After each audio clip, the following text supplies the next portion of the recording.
Hey guys, Thunder here. Welcome back to another Questland guide. This is going to be a bit different than my usual format because we're going to be taking a look over the past year of 2020 in Questland to see how things have changed, what's adjusted, and what the current state of the Questland meta is.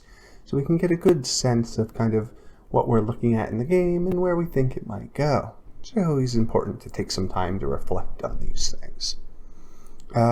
This will be a bit of a different style of content than I normally do. So please go ahead and in the comments below, just let me know what you think about it and if you think I should do more or less of this type of video. Alright, while you're down there, if you don't mind hitting the like and subscribe, that would be great, so other people can find the channel and learn about Questland as well. Alright, hopping in over here, the way I want to do this is I kind of want to talk about all the different aspects in the game where we're using builds and kind of what the trends and most popular stuff to kind of go through everything is. And I think a good place to start is a spot where we all start when we begin playing Questland, and that is the campaign. The campaign is a very kind of awesome area of Questland. There's lots of different levels and mobs and boss abilities and a lot of great variation. Unfortunately, or fortunately, depending on how you look at it, in 2020, hero power has skyrocketed quite dramatically. And whereas you used to have to fight the campaign with 1 million or less hero power for all of it, you can now just go in with really high hero powers and kind of stomp through it, so to speak. So the campaign hasn't scaled particularly well with our heroes, but that doesn't mean that can't change. We could see a rescaling, a new difficulty added, maybe more levels and an enhancement kind of on the story of the campaign. There's a lot of potential here to look at. But I do think it's pretty important to kind of look at the campaign and what we're doing. So in the campaign, pretty commonly you'll see this sword wielding setup. You start the battle with 1 blue to just get a blue intensity, and then you just kind of spam 4R, and that's going to use that 1 blue because you have the intensity, which will make more intensity so it doesn't fall off. Then you are going to want to combine that with a red hoarder, just so you get your red spirits every time you heal, and you'll want to use the support for destroyers just so you can generate another heal. So you get 4 back, use 4 red, gain 4 red. That's pretty popular. I do think, however, it is worth calling out that while this will clear most of the campaign, it doesn't clear everything. And a very common build you need to switch to kind of handle everything is going to be like a Fairy Wrath style build, which we'll cover in a second, right? Where you'll need the Azure Gift, where 4 blue gives 1 white. We prefer the Evergreen Axe just for lots and lots of crit chance, which is great in the campaign, right? And we'll usually pair that with an offhand like this one, with the Mighty Magic. So you have 4 blue and it uses 1 red. So you have a lot of chaining. This offhand's preferred just because the campaign does a lot of melee damage, and this can reduce a ton of melee damage coming in. Talent-wise, we'll see this is pretty commonly handled with the Fairy Flame talent, which is what the build is named after. Previously, this build was referred to as a PAX build. There is a guide for that on my channel if you want to take a look at it in detail. We'll usually pair that with the Fist of Frenzy talent for some healing and more damage in spirits. And in our wonderful blue slot, we like to use Magic Thief to keep up those blue spirits. And that's kind of been the campaign meta for about as long as I've been playing, which is over a year now. We haven't seen too much shift. But I do think in 2021, it's likely that we will see either a new difficulty, so the campaign will be challenging, and that new difficulty, and we'll actually need to go back to our roots with these builds, and we're not just going to be able to blow through every level. We'll have to read the boss abilities again and play smart. I do think that's pretty likely, so it's something to watch out for. But overall, I'd say the campaign's pretty fantastic. We would just like to see extended or more difficulty, and I don't think we'll see a big switch up in the meta around the campaign, just because of the nature of the campaign, the large amount of dynamic on boss abilities. If we're just getting another difficulty, I think that we'll see the exact same kind of setup where most of the time we're using sword wielding or bloodlust and kind of blasting through it. And sometimes we switch over to that very raft build and we deal with the harder levels. That being said, if new levels get added, that could change things a little bit and is worth watching out for, as it could be a mix-up, which would be pretty nifty. Alright, let's take another area. Let's do the daily bosses. These guys have been around quite a while, a very long time, and they really have not changed much in the last year. We've just kind of gotten stronger. So there really hasn't been much of a change up in terms of abilities. For most of the bosses, we still go ahead and we use our sword wielding setup and just kind of burn through that boss's health. There's some variation in bosses, but I don't think this will change too much. That being said, it is worth calling out that on certain bosses, the top end of the player base can now deal about 60% of the boss's health. So if hero power keeps scaling like this, someone may actually kill a daily challenge boss, and that might break the game, which would be pretty hilarious. But that is something we could potentially see in 2021 if there's no adjustments here. So I think that's worth calling out. It's pretty cool. I don't think we'll see a major change with the daily bosses. Maybe a couple new ones would be very nice, and maybe make them scale a little faster now that hero power goes so high. Alright, let's talk about Arena. Now, Arena is a pretty epic place, and there's a lot of things that go on it. But there's a couple of trends you'll see, right? The first is using your heal, my gain shield, right? When the opponent is healed, you use a 2 white skill. You can use this to build up your armor, to heal yourself, to create loops and kind of get a lot of red spirits or blue spirits if you're using a blue build. I think you're going to see your heal, my gain leveraged far into the future. It's probably one of the most specific PvP arrangements that is just very solid on both offense and defense. I think it's also worth noting that it's very likely that we'll see a pretty popular resurgence of the stunning white coming around a bit more. This is when someone uses that 2 white ability, you stun them. So this is actually a pretty popular counter, I would say, to the when someone heals, use 2 white. So what you do is you cause a heal using Bloodlust or something, and then they get stunned when they react to it if you target someone using the other shield. So this has been meta for a pretty long time. In terms of talents, the really big ones you see a lot of are going to be Sacred Rage. The 2 white on it with just a heal and attack the opponent back is great. You see a lot of Bloodlust, right? There's nothing wrong with hitting hard, healing a bunch, and stun immunity, especially when dealing with a lot of stuns in Arena. Inner Fire. This ability hits really, really hard, really, really consistently, and a crit with it can one-shot a lot of people. I don't think this is going anywhere anytime soon. And for the blue builds, Chilling Cold. It's just rock solid for Arena. Like, you're hitting a bunch of magic damage, avoiding most of their shield, getting a freeze, and fixing a bunch of your shield. Just a really strong talent to use in Arena. I don't think we'll see a massive Arena mix-up in 2021. I think we may see a couple of rebalancing things.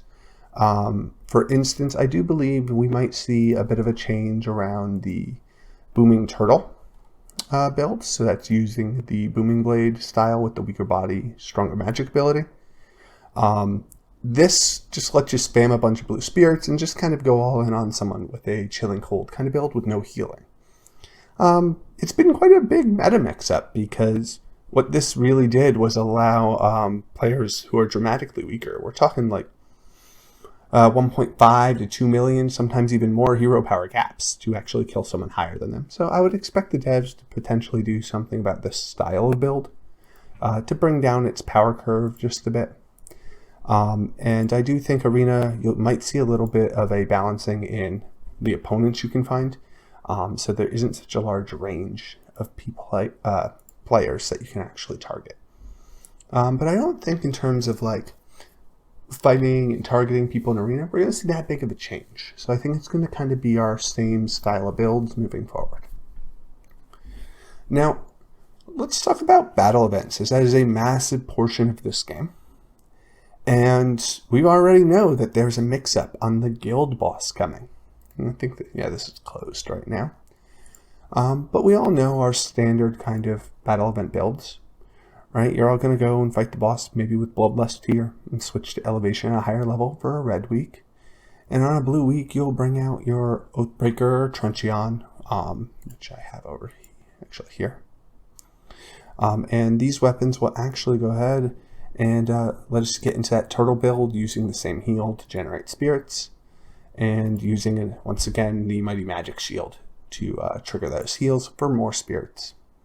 And you typically see that on the Inner Fire, right, Chilling Cold, and then depending on your passive, no passive you tend to use Crest, passive 1 you tend to use Sacred Rage, and passive 2 you tend to use this wonderful Mystical Wind. I don't think we'll see a big mix-up on the hard bosses. I think those are pretty strong. I definitely think we'll see some scaling of them. I killed the 120 hard boss on 2 tickets a little bit back. I think it was back around 4.6 million hero power. Since then, hero power has gone up, and we're now in the approaching mid 5 millions. So I do think it'll start to become more commonplace that people can actually achieve that. And reliably farming the top boss in the game is not something the devs want in that sense. So I do think we'll see a scale on the easy and hard bosses maybe.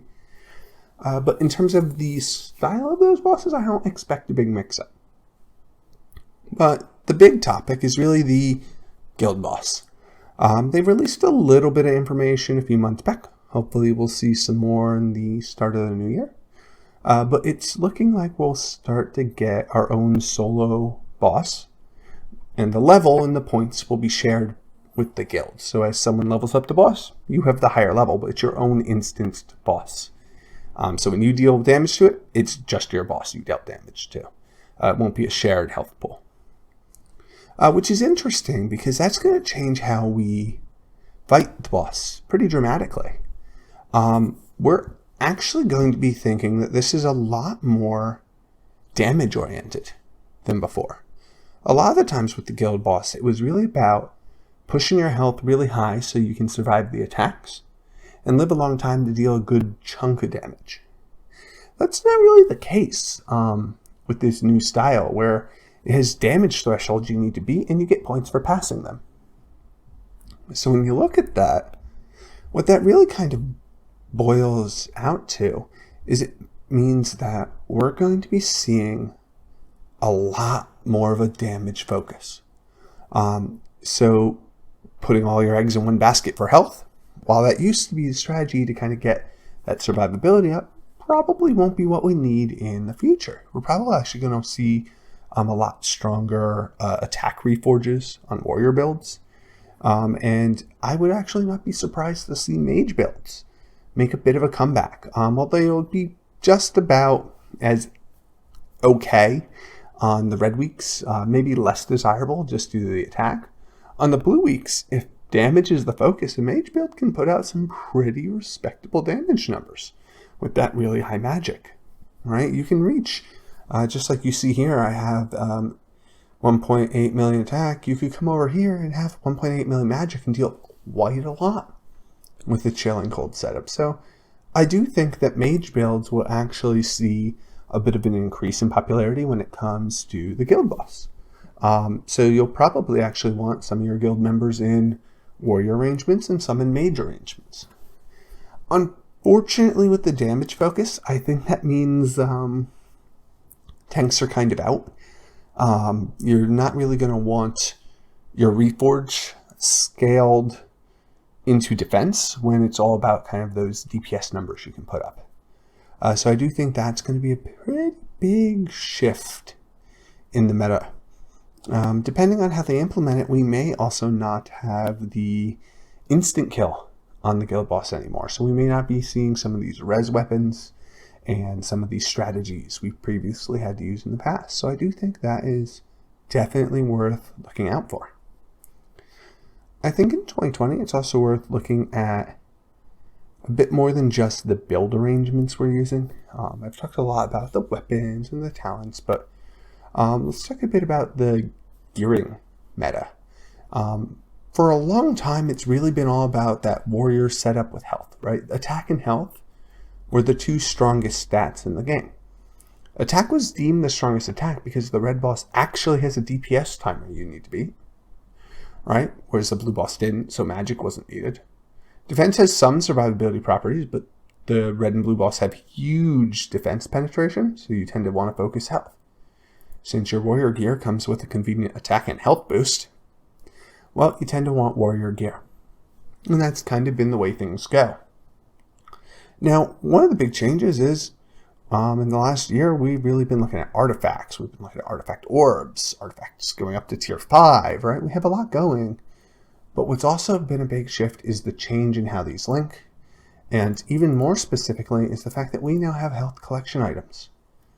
These are a big deal. They offer a ton of health that we realistically didn't have before. They make up a huge shift in the meta. And if you actually take a look, this is a great example where the ice set's not out yet, but we can see the health collection links to an ice gear. This frozen repos health collection item. What that means is we're actually going to start seeing 100% link builds coming out. So our collections will actually be able to be fully linked. See up here, we got that 13 to 14, right? That's going to go up to perfect. We're going to see every single thing linked on builds. So with full artifact orb links and full collection links, you're just going to start to see some really, really strong builds where people are able to bring out the full efficiency of their heroes, which will be really, really cool. And that's kind of a first. Questland historically did not have health collection items, so you just could not get 100% links because there was none for health.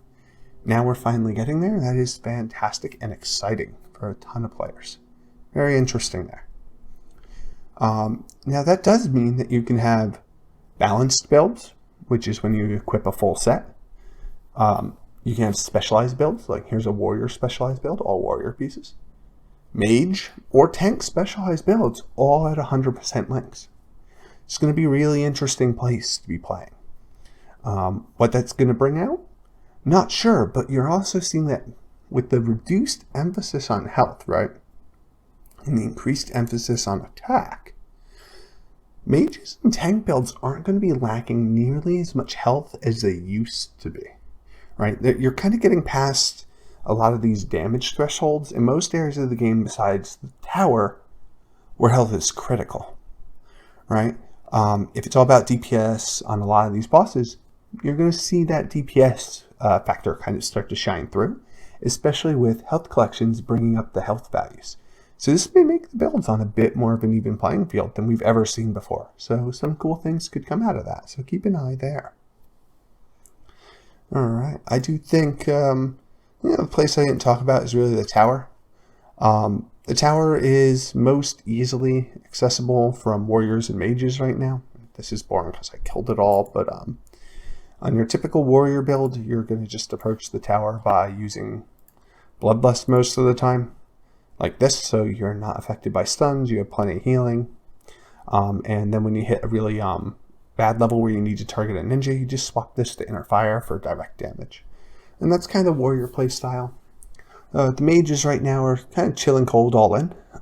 Still, they have to focus down the ninjas and anything that can stun first. But you're seeing kind of a pretty decent balance there. The warrior builds, you get to get a few more retry attempts due to dodge at the top levels, but you're able to survive a bit better due to the crazy amount of damage coming out with that health. But all in all, the tower seems pretty great, unless you're a tank at the moment.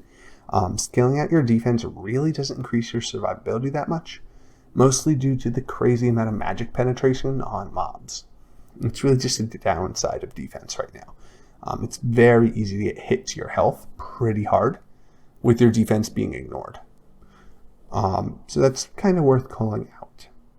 But I don't think the tower is going to change too much. I do think we could see a balance rework where the Black Ninja damage is brought down, and we could see the Cold Mage's damage actually brought back up. That way they're actually a bit more comparable. As you'll notice right now when most people go through the tower, most of the fights are a breeze, but when you have that Black Ninja in the center with the Ogre off to the left, That level is just kind of a pain for everyone because the Black Ninja hits so hard.